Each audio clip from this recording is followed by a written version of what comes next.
Olá, alunos da Escola Tuiuti, tudo bem com vocês? Professor Wagner Chaves, de Geografia, trazendo mais uma aula. E hoje a gente vai dar continuidade às nossas aulas sobre desenvolvimento do sistema capitalista, falando hoje então do capitalismo industrial e capitalismo financeiro.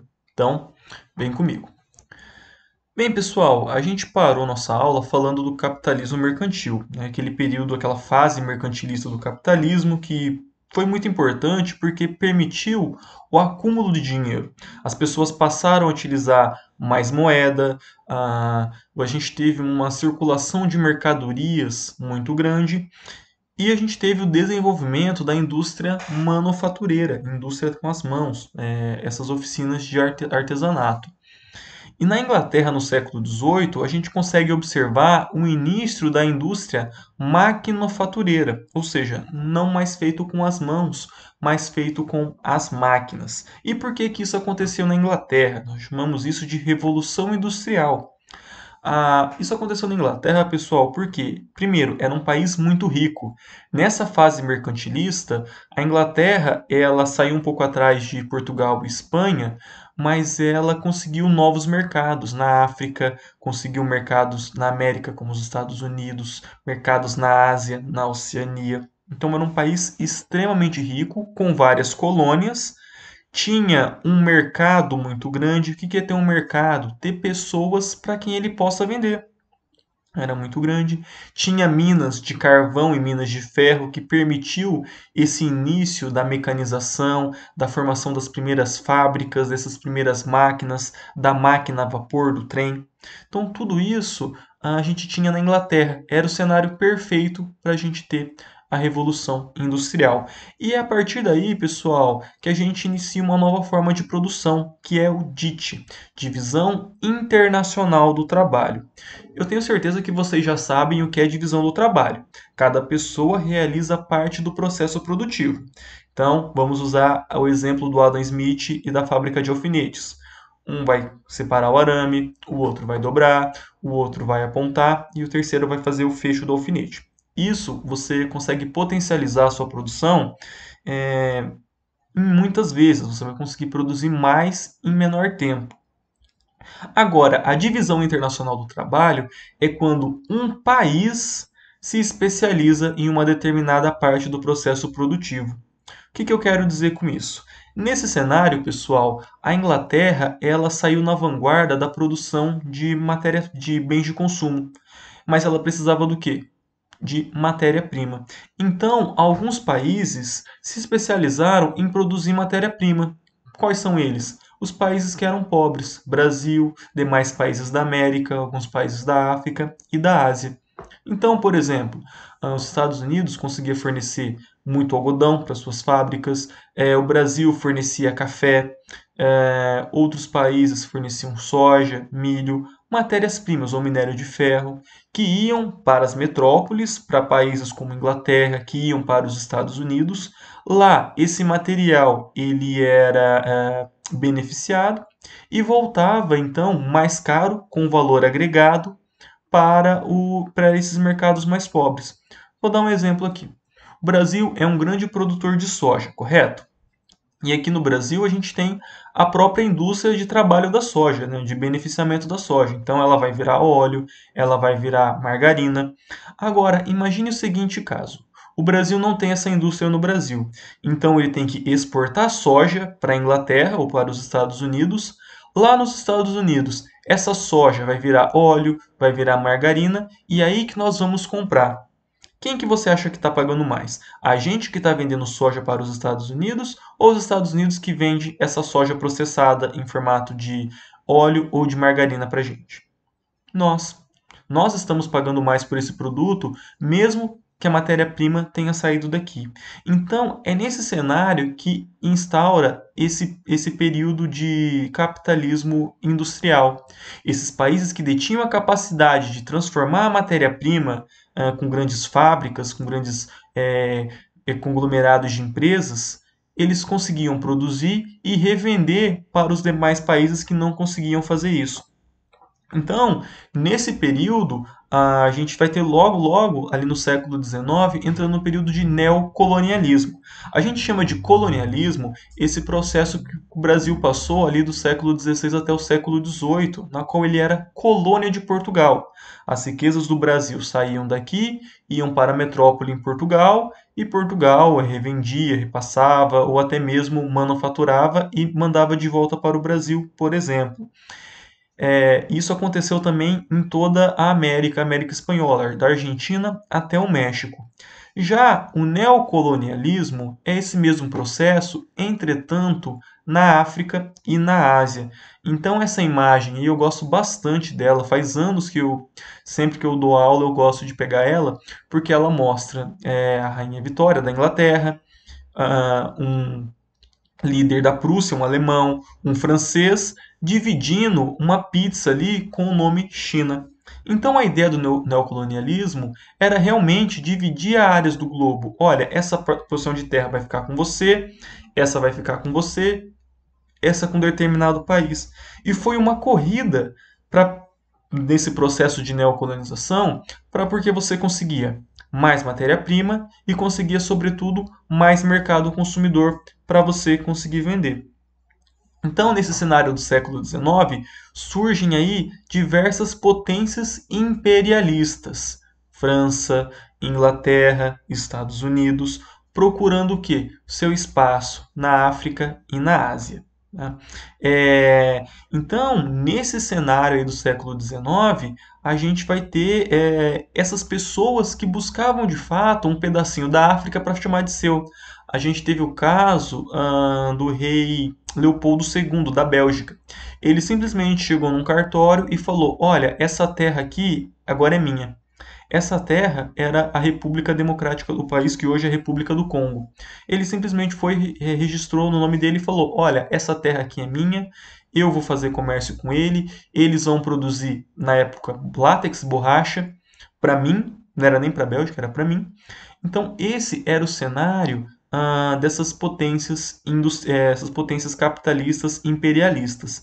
Agora, se o foco virou África e Ásia, o que aconteceu com a América? Bom, pessoal, na América surgia a chamada doutrina Monroe. A doutrina Monroe, ela diz o seguinte: a América para os americanos. Por quê?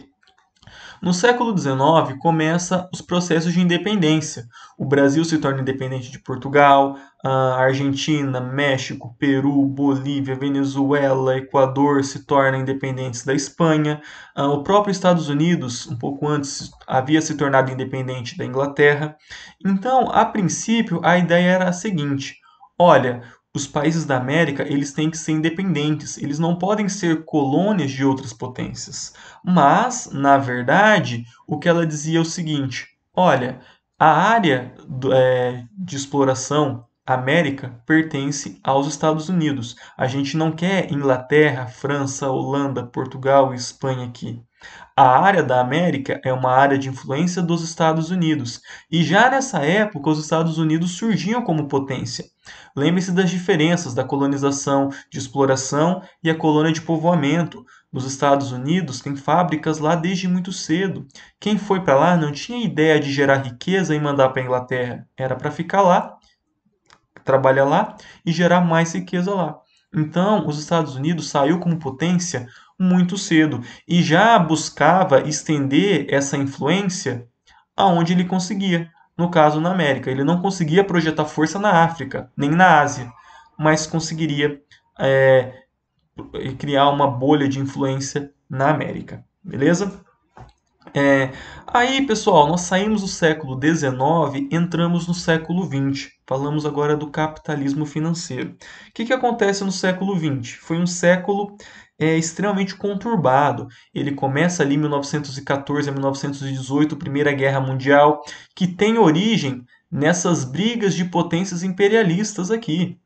A gente tem, em 1929, a quebra da Bolsa de Nova York, um choque na economia mundial. Tivemos ali entre 1939 e 1935, Segunda Guerra Mundial.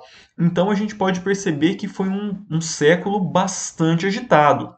É nesse período que as riquezas elas estavam concentradas em algumas grandes empresas, melhor dizendo, e nos grandes bancos. A partir daí surgiu aquilo que eu acho que a gente já viu em educação financeira, da compra e venda de ações dessas empresas nas bolsas de valores. Isso aqui, pessoal, já é um processo bem antigo, tá? De compra e venda de ações, mas ele se intensificou. Agora, uma pessoa ela poderia, por exemplo, ser milionária sem produzir nada. Antigamente, um milionário era a pessoa que tinha fábrica, o dono dos meios de produção. Agora não, pode ser só um acionista que tem muito dinheiro para investir. E já foi o caso do Warren Buffett, que foi uma das pessoas mais ricas dos Estados Unidos, já foi a pessoa mais rica do mundo, e ele não tem uma fábrica no nome dele, nada. Uma fábrica, uma loja, nada. Ele é simplesmente investidor. Ele investe seu dinheiro em ações, esperando rentabilidade delas alcançar determinados níveis para ele vender. Tá? E aqui, pessoal, nesse cenário, sobretudo após a Segunda Guerra Mundial, que a gente tem a nova DIT. Lembra que eu falei da DIT, Divisão Internacional do Trabalho? Que os países fornecem matéria-prima para os países mais ricos e industriais trabalharem, beneficiarem essa matéria-prima e venderem na forma de bens manufaturados. A nova DIT, pessoal, diz o seguinte: conforme esses países ricos eles foram se desenvolvendo, a mão de obra foi se tornando mais cara e os lucros menores. Então, a nova DIT funciona da seguinte maneira: as principais empresas montadoras, empresas de confecção, mudaram as suas fábricas para países mais pobres. Então, por exemplo, a industrialização no Brasil, vocês lembram quando começa? Lá na década de 30, durante o período Vargas. Esse é o momento dessa nova DIT. O Brasil ele passa a ser de produtor e de exportador de café para um lugar onde você tinha mão de obra barata e seria interessante a montagem de carros, criar a planta de empresas automobilísticas. Isso aconteceu no Brasil, aconteceu com grande força na China, todo ali o Sudeste Asiático, Laos, Taiwan, Camboja. Então, quando você compra, por exemplo, um produto da Nike ou da Adidas, tá lá Made in Taiwan, Vietnã, Camboja. Por quê?